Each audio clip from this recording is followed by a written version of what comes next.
Ketepatan waktu ilahi. Kita berada di titik di mana kehidupan manusia di bumi berada di persimpangan jalan. Selama ribuan tahun, umat manusia diliputi oleh ketakutan, pemisahan, dan konflik. Ketiga hal ini menjadi pemrograman standar di masyarakat dan dianggap sebagai hal yang normal. Sementara, esensi keberadaan kita yang sebenarnya adalah penuh dengan cinta kasih dan keilahian. Kita adalah makhluk multidimensi yang sebenarnya diciptakan untuk bersinar dan bersinergi dengan segala materi di jagat raya ini. Pengkondisian di masyarakat membuat kita menjadi manusia yang dipenuhi dengan kesedihan dan amarah. Vibrasi rendah ini secara kolektif menciptakan ketidakharmonisan di planet bumi hingga ke dimensi lain. Pernahkah kita berpikir bagaimana dampak pengerusakan yang sudah kita berikan ke bumi kita? Kita selalu ingin mengubah orang lain dan dunia untuk menjadi lebih baik. Tapi, pernahkah kita melihat ke dalam untuk melakukan transformasi diri? Pertanyaan ini tidak akan pernah muncul ketika kita disibukkan dengan segala drama kehidupan. Beban kerja di kantor, tugas sekolah, gosip antar teman, belum lagi pemberitaan sampah di media massa memenuhi otak kita sehingga kita tidak memiliki ruang untuk berada dalam kesendirian. Namun, Sang Pencipta sudah memiliki rencananya sendiri. Kita akhirnya mengalami kebangkitan massal sesuai dengan ketepatan waktu ilahi. Apakah yang dimaksudkan dengan ketepatan waktu ilahi? Seperti kata Albert Einstein, segala hal yang ada di semesta adalah energi. Energi mengeluarkan vibrasi dengan frekuensi tertentu. Seluruh vibrasi yang ada di alam semesta mempengaruhi satu dengan yang lain, sehingga memberikan karma atau sebab akibat. Segala yang terjadi di hidup kita sudah sesuai dengan getaran yang kita pancarkan. Apa yang kembali kepada kita sudah sesuai dengan ketepatan waktu ilahi. Tidak ada yang terlambat atau terlalu cepat, maka kita harus selalu awas dan memperhatikan segala hal yang terjadi di hidup kita. Bagaimanakah cara untuk menjadi awas? Kita hendaknya terus meningkatkan kesadaran kita. Dengan meningkatnya kesadaran, maka vibrasi kita akan naik dan sensitivitas kita akan meningkat. Menaikkan vibrasi hanya bisa dilakukan oleh diri sendiri. Kita tidak perlu mencari guru, penyembuh, atau pembimbing spiritual yang sebagian besar hanya peduli terhadap materi. Kita harus nyaman dengan kesendirian, sehingga keheningan batin dari kesadaran bisa berpusat pada hati. Jika kita mendengarkan kata hati, kita secara intuitif akan diberikan bimbingan dari Sang Ilahi tentang bagaimana merangkul kegelapan jiwa dan menyembuhkan diri.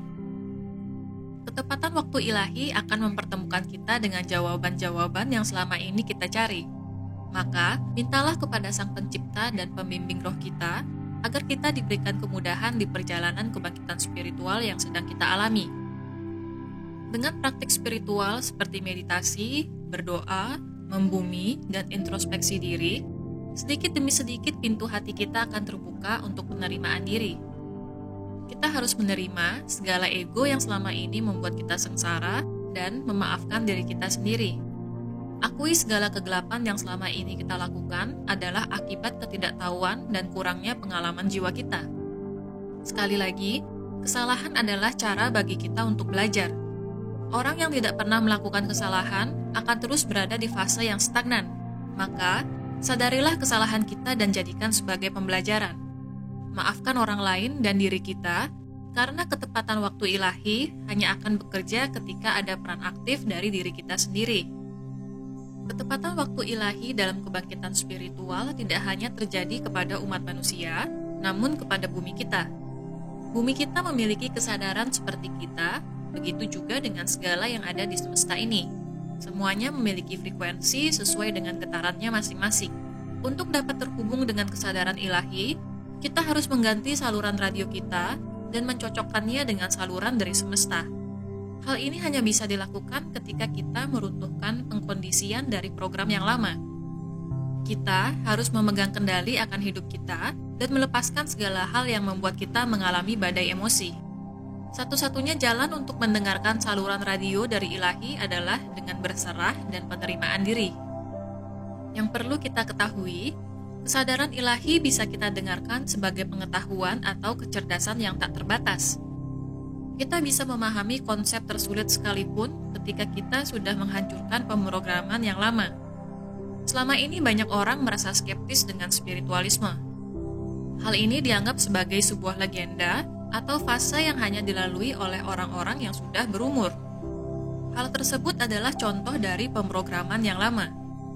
Semua orang sejatinya adalah makhluk spiritual yang memiliki percikan ilahi di dalam diri mereka.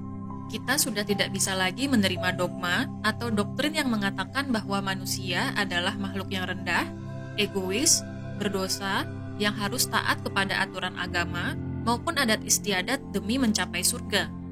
Siapakah yang pernah melihat surga? Pernahkah kita berpikir bahwa bumi adalah surga yang sesungguhnya? Maka, berhentilah mendengarkan kata-kata orang lain mengenai konsep surga dan neraka. Namun, jalani perjalanan spiritual kita sendiri. Saat ini mungkin banyak dari kita merasa dipaksa terjun dari puncak menara, kemudian jatuh ke jurang yang begitu gelap. Namun, ketahuilah bahwa kejadian ini pun adalah ketepatan waktu ilahi. Di dasar jurang yang gelap, ada banyak orang yang mengalami kebangkitan spiritual. Ketika kita memilih untuk menyadari bahwa kita memiliki cahaya ilahi dalam diri kita akan menyinari jurang yang gelap tersebut dan mampu memanjat naik untuk melihat dunia yang baru. Sudahi rasa takut kita akan ide, metode, dan kontrol dari pemrograman lama yang selama ini menjadi jalan yang salah bagi umat manusia. Pilihlah jalan cinta kasih yang penuh dengan penerimaan dan rasa syukur, karena ketepatan waktu ilahi akan selalu menyertai kita.